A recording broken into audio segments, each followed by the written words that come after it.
Hello friends, welcome to Python Tamil tutorial part 19. நான் சீனு.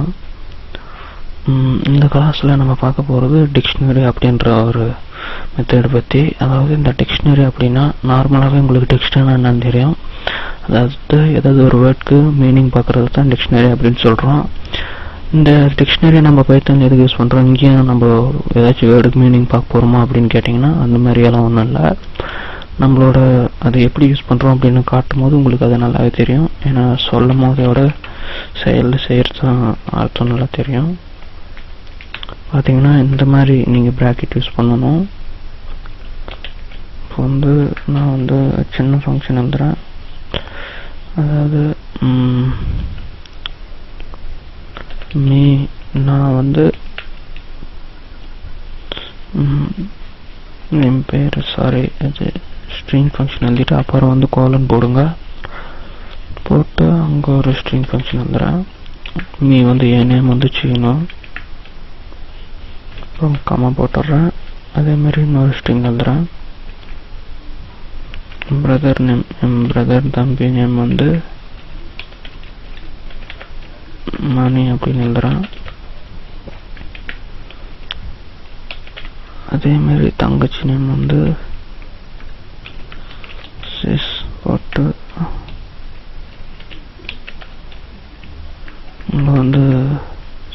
இங்க comma தான் பண்ணணும். ஏன்னா ஒவ்வொரு இதுக்கும் அதாவது என்னோட நேம் மீ அப்படின்னு போட்டு சீனு போட்டிருக்கேன். பிரதர் மணின்னு போட்டிருக்கேன். சிஸ்டர் அதையும் போட்டுடுறேன். மகேஷ் அப்படின்னு போடுறேன். தங்கச்சி நேம்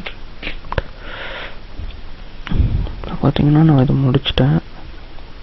ரன் பண்ணி காட்டுறேன் பாருங்க. பார்த்தீங்கன்னா அது ரன் ஆயிடுச்சு. இப்போ நான் அந்த புக் அப்படின்றத கால் பண்ணுறேன்னு வச்சுக்கோங்களேன். நம்ம டிக்ஷனரின்றதுனால தான் புக் அப்படின்றத எழுதியிருக்கேன். மற்றபடி நீங்கள் எந்த நேம் வேணாலும் யூஸ் பண்ணலாம். ப்ராக்கெட்டில் டேட் அப்படின்னு கொடுத்தா இது போட மறந்துட்டேன்.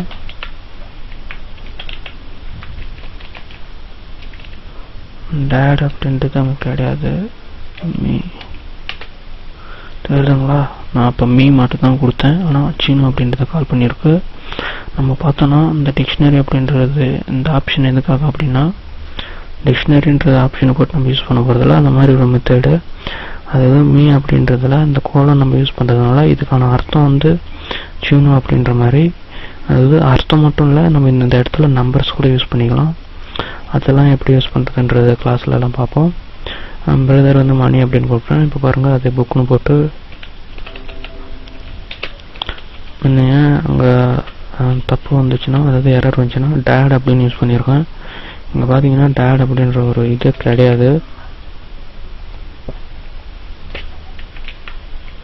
இப்போ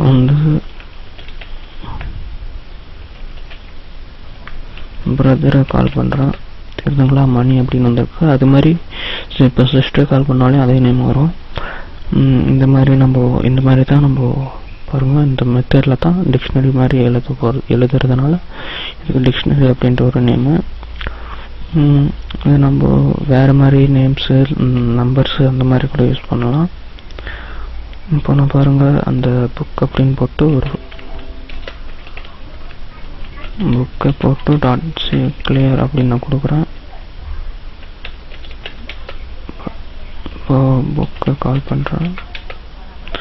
இப்போ பார்த்தீங்கன்னா புக் டாட் இந்த கிளியர் யூஸ் பண்ணதோடனே அந்த புக்கில் எதுவுமே இல்லை. தெரியுதுங்களா? அந்த மாதிரி நம்ம ரைட் பண்ணலாம். இப்போது அந்த இன்னொரு நான் நேம் கிரியேட் பண்ணுறேன்.